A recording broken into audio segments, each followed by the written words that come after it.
All right. Hey, welcome to History Chats this afternoon. Um, yeah, I'm gonna take this off here. Yeah, we're back here with more History Chats. Today we're talking about the story of the Wausau Symphony and Band, which is an organization that is celebrating 125 years this year. Um, Yeah, as we'll see, it's not necessarily 125 years of consecutive music, but I think that, we always run into this situation of like 125 years is a long time. It's a long time for any organization to be operating. And, of course, what they're actually doing, the music they're playing, how they get around, it comes to play the music, all of that stuff has changed pretty extensively, which is actually what makes it for an interesting story too, because this isn't just a story about a bunch of people getting together and playing music. It's about how that has changed over the years and the environment in which they do it, which is to say, the community that they're taking part in. I guess at full disclosure, this is also a story that is very close to my heart because I've been playing with the group, the Wausau Symphony Band, Symphony and Band, for most of my adult life, I think. Yeah, I've been on the board of directors for the last almost decade. So this is a story that I was interested in, and so it made sense to kind of pull this together. So I might end up slipping into a we pronoun every once in a while because it is also something that is part of, maybe not as part of me as the historian at the Historical Society, but also we, part of the organization. I guess that's a disclaimer there. Anyway, let's talk about it. Like I said, 125 years, which means that we have to go back a little earlier than that, 1896, and talk about this guy. This is Jacob Reuter. In a lot of ways, he is maybe not the. Yeah, I think he should get the credit for being like one of the founders of the symphony. And the movement for the sort of instrumental music that it has played back in 18. Well, okay, I can step back. Who is Jacob Reuter? He is a violinist, composer. He's been touring in the 1890s. Well, here he is. Here's another picture of him. There's a bunch of interesting pictures of him. But let's look at some newspapers here. So this is from the 1890, and then some from later, like 93. But here, this is, and I think I picked these all from outside of Wisconsin. He was born and raised in Milwaukee, but he toured across the Midwest. I think this may be Iowa, talking about how Jacob Reuter, violinist, needs no commendation in these columns, acknowledged to have no peer in this country, and such distinguished foreign artists as these people have united in praising his wonderful technique and the artistic finish of his playing. And here's some other examples from Illinois and I want to say Missouri, but I can't quite remember. Anyway, the point is he is considered to be a pretty eminent violinist. And so in 1896, which is also kind of an interesting time in music. I'm going to try not to get too sidetracked into the larger picture of music because I want to be able to get through everything. But in 1896, this is later in the year, Clive Sterling Cohn is going to end up here. He's going to end up kind of taking over the more popular music side of, training up a bunch of musicians to play in, his regimental band and at the Opera House. This is also the year that the Ladies Literary Society spins off a group to study music specifically, which is the Tuesday Music Club. And there's also sort of a general interest, and so they bring in this talented violinist to come perform in Wausau. And they want him to stay. And he's amenable. He likes Wausau. Maybe this is a good place to be. Maybe touring is getting a little tough. And so he decides, yeah, I could do this. It doesn't right away. He ends up coming back. They have to provide enough evidence to show that there are music students that would take lessons from him in order to give him a stable income enough to support his family. But they are able to do that. And so by 1897, Jacob Reuter is teaching music in Wausau. And by the end, within about a year, he decides to pull together his pupils, his students, as well as some of the other talented musicians or capable musicians playing primarily string music. Definitions are hard here. I'm going to say orchestral music, but that's not really what they would call this. Orchestra music at the time basically means, is it played indoors? It's an orchestra. If it's played outdoors, it's a band. And while yeah, there are some limitations there, like obviously, cornets and trumpets and things like that, they're going to be played outside because they cut through the air, and so there's a style of music that plays better there. Whereas you don't want a full-on brass ensemble in your sitting room of your party. Maybe you want like a string trio. And so, depending on where they're playing, there might be sort of music that's associated with them, but it's not as direct. Anyway, point is, there's enough interest here for the musicians to get the chance to want to play in a group, not just practicing a solo or maybe with another person, maybe accompaniment on piano. They want to play some music that has been written for more symphonic settings.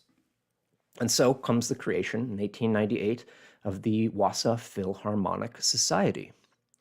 Philharmonic Society is also not, it's kind of a trendy term that they would use. It's basically Philharmonic, fond of music, Phil, fond, kind of, and then harmonic music. So this is a group that, hey, let's get together and play music. They raised money. I mean, these are the programs in the second and third concerts for 1898. And there are sponsorships, there are individual contributions to make this all happen. And it's well received. And then they don't play anymore after this. Appears to be the last one. Now, granted, this isn't just because we don't have programs. This is what Judge Louis Marchetti ends up saying.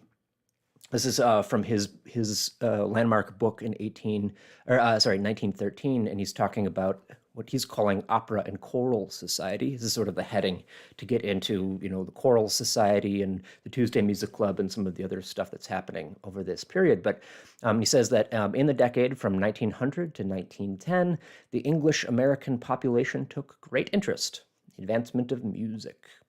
Jacob Reuter had come to Wausau. And then just as an aside here, he says that he is now making a tour across the United States with sensational success as a violin virtuoso. He was touring. He kind of still every once in a while would go out and tour as well. He was well received, Reuter was, and organized the Philharmonic Orchestra, or Society, nearly all members being amateurs. The orchestra appeared in public 3 times and rendered classical overtures in so excellent, accomplished a manner as to rouse the enthusiasm of the audience, which packed near every nook and corner of Alexander Hall to the highest pitch. But fervid devotion of this amateurs club could not last, but the fact was nevertheless established that the muse of music had its devoted adherents in Wausau in both sexes, willing to bring sacrifices for her, which I gotta say is a weird tone that Marchetti puts on this, but I think the intention is there, right? What he's trying to say. People really like this music, and I guess I should also make I talked about how orchestra music indoors, band music outdoors. This is not popular music. The stuff that they are playing is not, while there's less of a division between popular music and art music at this point in time, this is not a setting in which people are going to want to go, hey, let's have this at our picnic or a parade or at the opera house to go along with a double feature of like a theater. Like, people aren't necessarily coming out here because they like it. It's because it's kind of had this veneer, like he says, the English American population, which I also take umbrage with that a little bit. Because one of the most important people in getting Reuter to come to Wausau in the first place, Reuter, who's very German, by the way, is the editor of the Wausau Wochenblatt, the German language newspaper. So the Germans like the music too, but I think what he's trying to get at here is there's an interest in this serious art music, classical music, if you will, but there's not enough interest to be able to support. Wausau's not big enough to have a Philharmonic orchestra or a society for more than a year. It takes a lot of work to put those 3 concerts on, and after that, things go back and forth.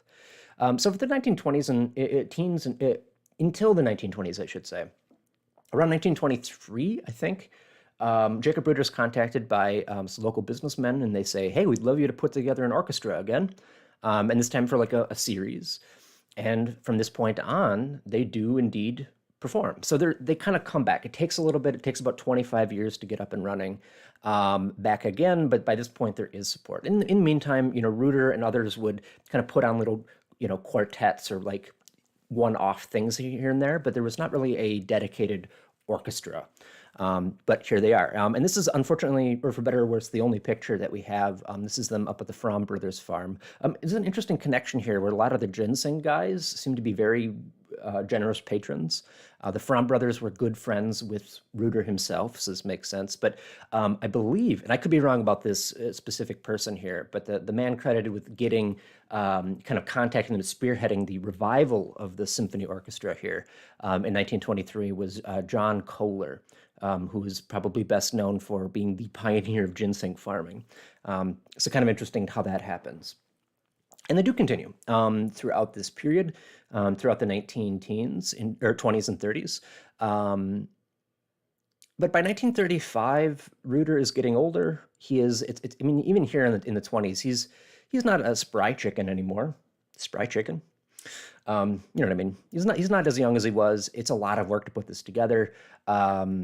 These musicians are all volunteers. This is not an organization that is getting paid, but Reuter wants to make it worth his time, and it's a lot of work to coordinate all of this and advertise it and get all the music together. And so it kind of falls apart. I think partially also the Great Depression probably didn't help in the generous contributions of local people and businesses. And so they just kind of, well, I'll quote here on the far right here, this woman kind of looking at the camera there. That is a very young Louise Elster, who we did a whole program on last year, 2 years ago. They're a great teacher, but also a very talented musician. She played with the group. And years later, she'd remember that they entered a bit of what she called a rest period. We're not playing as much. I'm going to give it a little bit of a breath. It's not an extended pause, but it's just a little bit of a group, all right, we'll take a breath and we'll try to figure out how to make this work. Maybe without Jacob Reuter. And so that's what happens. And it happens with these guys. Well, particularly this guy, Fred Bricken. I'm using him as sort of and in general here, I'm using the directors as sort of a nice benchmark to understand what's happening here. Of course, there are a lot of other people that participate and are involved in an important way. But you do need somebody to kind of be the face of the organization and to really kind of move things forward. And in this case, Fay Bricken is a very talented violinist, composer, director sort of person. He's traveling around. Again, here's the variation here on the Jacob Reuter theme. He is brought with his wife in 1940 to perform here in Wausau under the auspices of that Tuesday Music Club, which again, maybe not the spearheading, the Warschenblatt kind of editor, whose name I was going to look up, but I didn't get around to it. He's the guy who kind of gets the credit for it. But I think there's a lot of other, particularly these women who are really studying music. Well, by the 1930s, they are not just studying music and occasionally bringing people in for their own purposes. They are putting on public performances and supporting the arts in other ways. And so they bring in Fay Bricken, and they approach him perhaps about moving here and starting an orchestra, which is exactly what happens. So it's a similar theme. It's worth noting that the orchestra, which gets founded in 1941, the Wausau Symphony Orchestra is what we're calling it, they're going to play for quite a while now. And part of the reason is, in the 20s and 30s, there's a big explosion in like schools, like the high school starts an orchestra and a band. And this isn't just sort of a one-off, hey, extracurricular, if you guys want to get together on the stage or the auditorium and make some music, you can go do that. This is like we're hiring a guy to run the program. We're going to buy instruments and music. We are going to have uniforms for the band, so all of that stuff. And so by the 1940s, there was a lot of young people in the area who really loved to play music, but didn't have an outlet after they graduated from high school. And so part of the reason here is we want to make sure that we can kind of build and we can kind of have a place for these people to play. This, though, is not under the direction of Fay Bricken. This is under the direction of Laverne Peterson. So it turns out 1941 is a difficult time to start an orchestra because by the end of the year, we are at war. You pulled into the World War, right? And in the end of 1942, in 1942, 43, Fay Bricken enlists or is drafted. I'm not sure about the specifics, but he joins the Navy. And so he leaves. There's about 15 other men who join the service. I think they're all men. I guess I just assumed, but there could have been some women who were taking part too in various capacities. But despite that, the music continues. And Laverne Peterson, who is a music director, for church groups and for other little things, pianist, and also was very much involved in the music at the radio, the commercial radio station. He says, "Yeah, I can help out." So he steps in to take over, and he's going to do this for more than a decade, and it's going to be very well run through him. He is also going to eventually, in 1955, I think it is, hand the reins over to Hugo Marple, Dr. Marple from Stevens Point, who is a music guy, and he comes up and takes over. But yeah, here we go. So this is an example of a program from this era, from 1946. They're playing at the Elks Auditorium. We got some Humperdinck, we got some Beethoven, some Strauss. It's a nice kind of mix of different stuff here. Also interesting to note up here, the Wausau Symphony Orchestra is presented by the Wausau School of Vocational and Adult Education. So one of the things that they do is they want to have an opportunity for young people to play, right? Well, we don't necessarily have like the university extension here quite yet in the same way. A lot of people are going to the business school, the vocational school, and so they decide to kind of link that. And there's a couple reasons for this. Having an institution to kind of help defray the costs of running it, making it a way for example, to get the headline sponsorship here, printing programs and stuff like that can be very helpful. Having a place to rehearse, and having a built-in sort of recruiting method of having students, that's really great for the organization. And it means that if Laverne Peterson ever leaves suddenly, or Fay Bricken have to go join the Navy, it's not going to be like when Jacob Reuter decided to retire and they had to scramble to find somebody that took another 5-6 years to do. It's a little bit more. I mean, you still probably would, but it wouldn't be the end of the organization, right? For the school's point of view, it is a tradition, right? You go back to the business school, and they've got a little orchestra. Again, that's more of like whatever instrumentation, just kind of entertain, but it's like an extracurricular, right?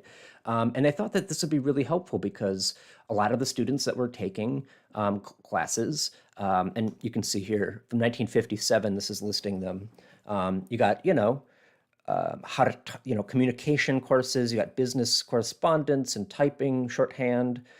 You've got industrial classes, electricity, plumbing. I should say, if you didn't not aware, the vocational school is going to be rebranded eventually as the tech school. So this is the predecessor of the NTC, North Central Technical College. But here they have in civic education, there is indeed symphony orchestra. 1957 is kind of an awkward time to cause, though, because in 1957, the vocational school decides, you know what, maybe we should explore some other options. They still hold a performance, but by the end of 1957, after the spring semester is done, symphony is going to have to find its own footing because it just doesn't make sense for them. They decided to have an orchestra. It's just not part of the core. It's an expense that isn't as necessary to their mission. And I'm sure there's more behind the scenes that they don't report in the papers and that I haven't gleaned, but that's what happens, right? And unfortunately, yeah, the next few years are tough. We don't actually see the organization performing because they can't find somebody to do that. Hugo Marple goes back to Stevens Point and continues to do his stuff down there.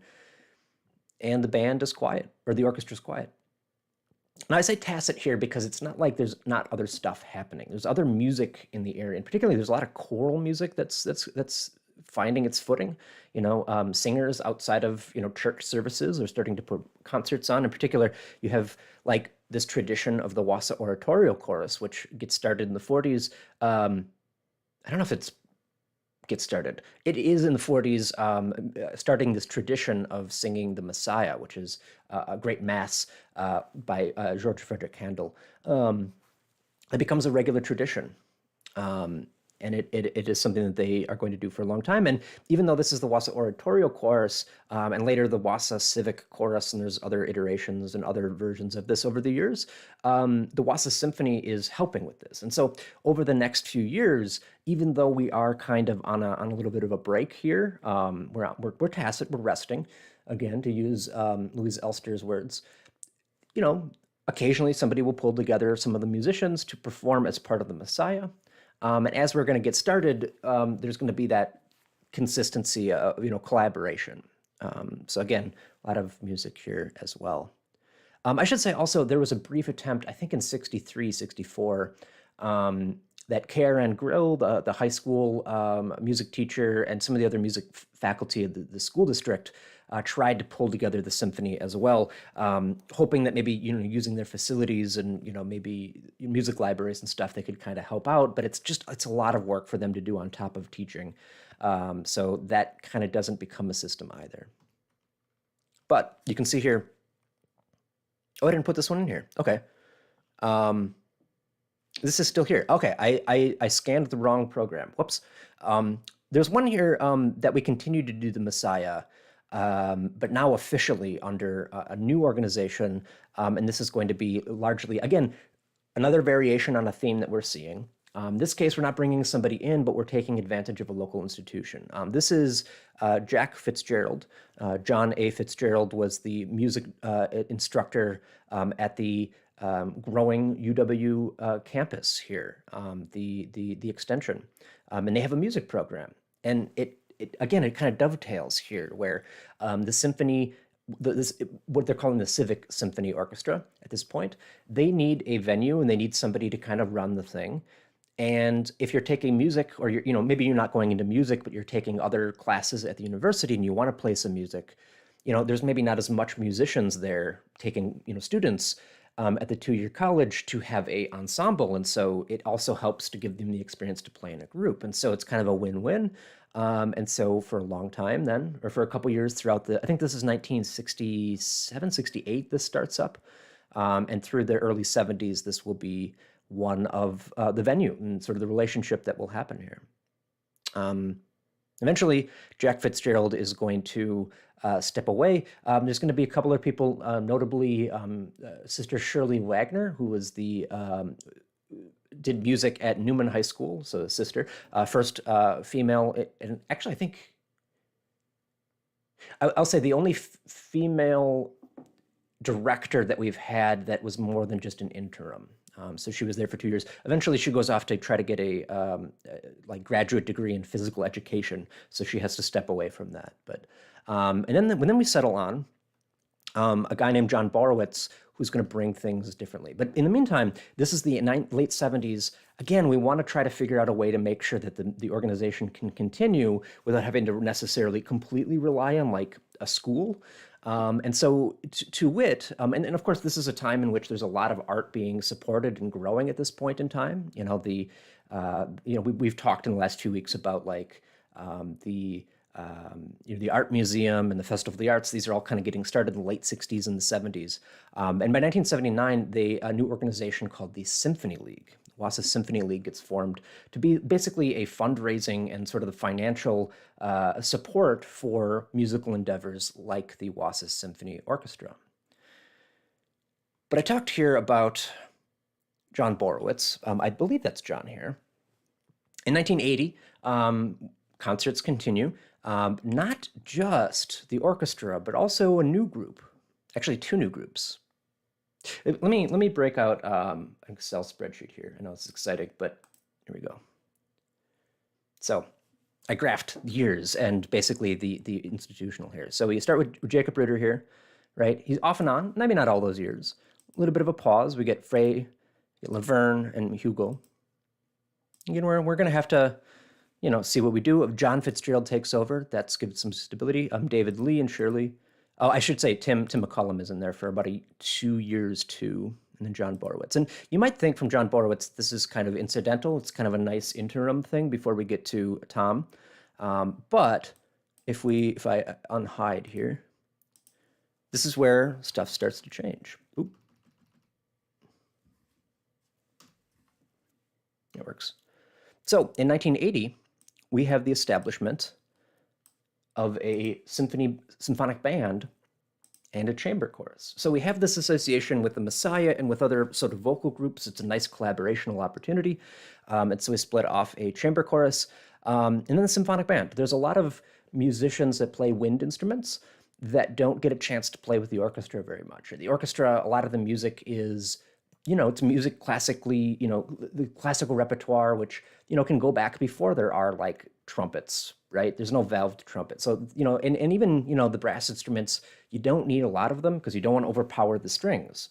There's a lot of great musicians, playing flute, clarinet, saxophone for that matter. There's not a lot of music in the orchestra written for saxophone. The brass, percussion, they don't necessarily have enough room to play with the group. And so, and of course, during this time, over the last century, the symphonic band, the concert band, the wind ensemble, whatever you want to call it, has emerged to have a great repertoire in itself. And so they split off a new organization there. And again, for 1980, John Borowitz is kind of temporarily in charge of all of them.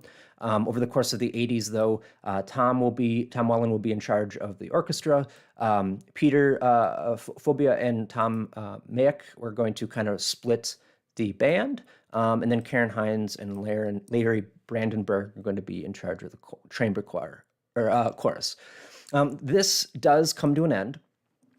For various reasons that I won't get into here. Partially, I think it just makes sense to, keep the band and orchestra. There's a lot of overlap there in the musicians. And maybe it's a little harder to justify making this part of the season when there could kind of, be other opportunities for singing. I think there's also some interpersonal stuff, but again, I don't want to necessarily get into that here. What is important is in the 1980s and 90s, we see some changes. We'll maybe come back to that in a second. So now we have a band as well as an orchestra. Oop. There's also sort of an attempt to try to create a modern identity. What is this? Up until this point, we've been calling it like the Wausau Symphony Orchestra. And the reason for that is it's an orchestra, indoor concerts, right? They're playing symphonic music, and they're in Wausau. And it's not really much more than that. But, as time goes on, especially as we go into the 1980s with now having multiple organizations, 1985, there's a couple different, let me go back to, here we go. Back to this. There's a couple different branding things, but they're calling it the Wausau Symphony. We're moving the orchestra to be more inclusive, but it also just doesn't feel like it's going to mesh with like having a band and a choir. There's also some concern that it might be confusing, apparently, to the Wausau Symphony League as being different from the Wausau Symphony. And so they decided to rebrand. Now, I'm taking this from this article here. I don't know if they were really concerned about the difference between separating these organizations. In the early 90s, essentially, the Symphony League is going to kind of get folded into the larger organization, but we're not there yet. So what they do decide to do is call it the Wisconsin Valley Musicians, which is a little bit more inclusive, kind of a rebranding here. There's also this fun 1990s jazzy attempt here. But there's also some problems with this. And by the mid-1990s, they decide, okay, actually, this is maybe not, like, part of the reason here is Wisconsin Valley Musicians, like, okay, where does the concerts then? Is that in Stevens Point? Is that in Merrill? Wausau? That's all the Wisconsin Valley. So we end up kind of going back on the rebrand instead. And of course, by this point, like, the choir is no longer part of this. We have a jazz band that gets formed in the 80s. The jazz ensemble is kind of lumped in with the symphonic band. So it's really just the band and the orchestra that is really the main thing. And so we just decide to call it the Wausau Symphony and Band. And so that becomes the name for the organization. Starting in, I think, 1994, 5, somewhere in there. It's definitely en route, and they create this great graphic here. This is, I believe, I'll try to give...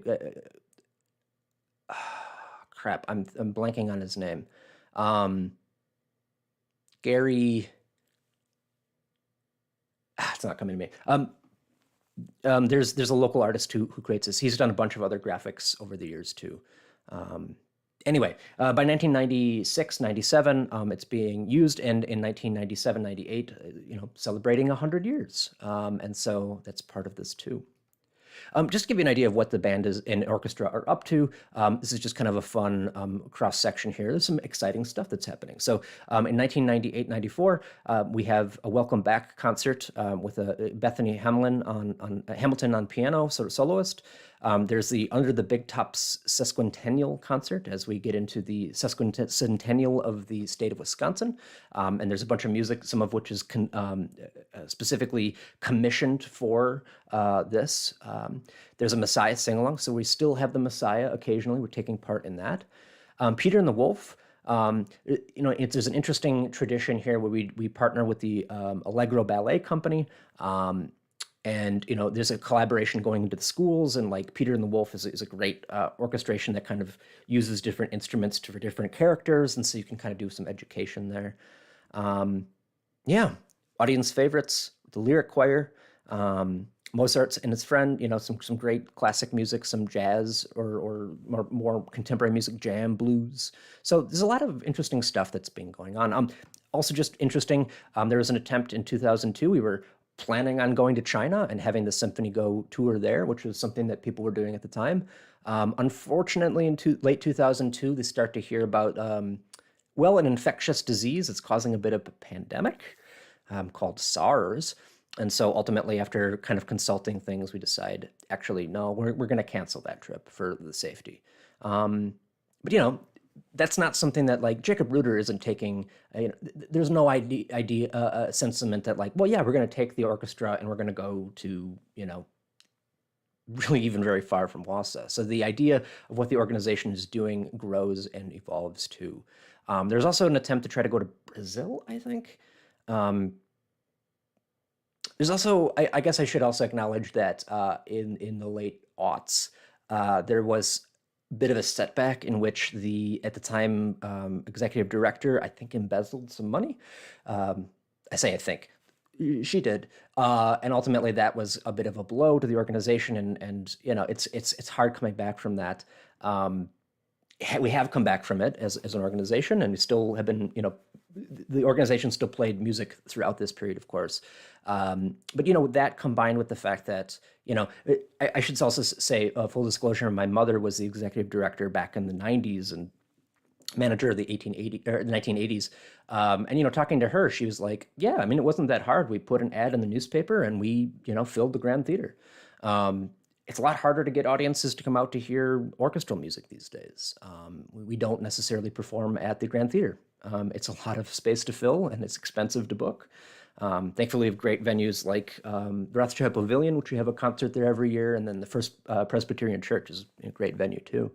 But it's changed, right? So even as we go into the new 21st century, things are going to change. And I think all of this, I just want to emphasize too, this is Ted Arstead.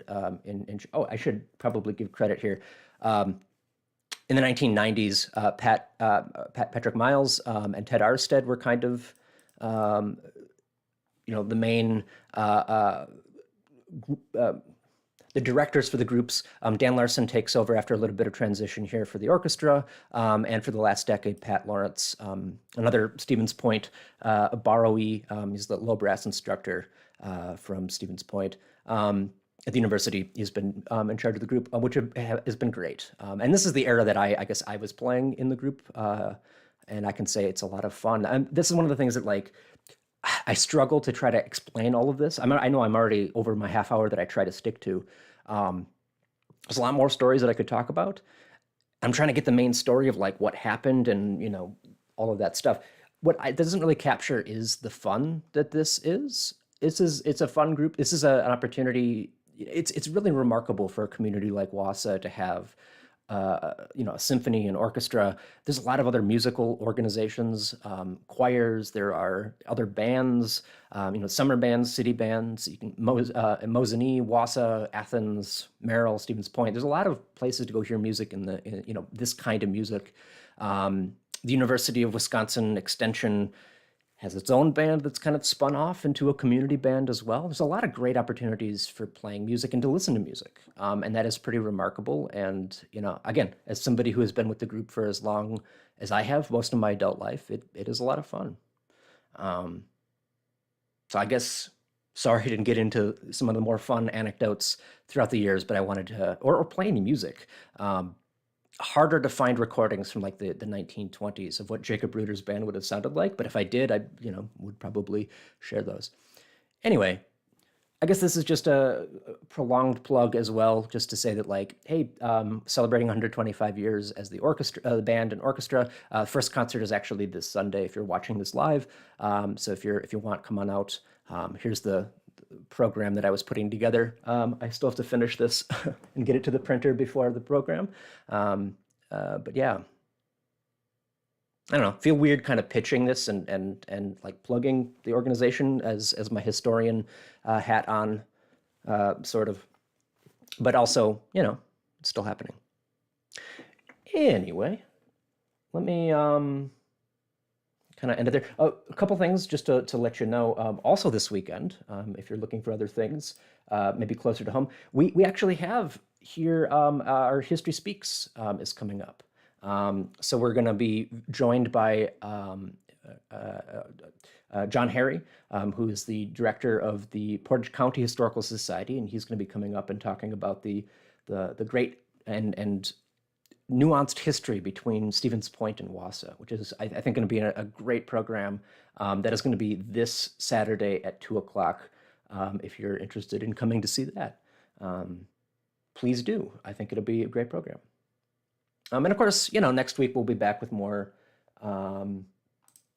history chats. I didn't put a graphic together yet, but we're going to be doing some spotlight of some communities and some places across the county. So I think Gary will be back next week to talk about Parcherville.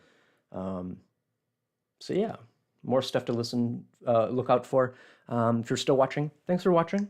I hope you enjoyed and learned a little bit about the music history here. I bore you with that. Yeah. Thanks for watching. Hope you have a wonderful rest of your day. And we will see you next week for some more history chats.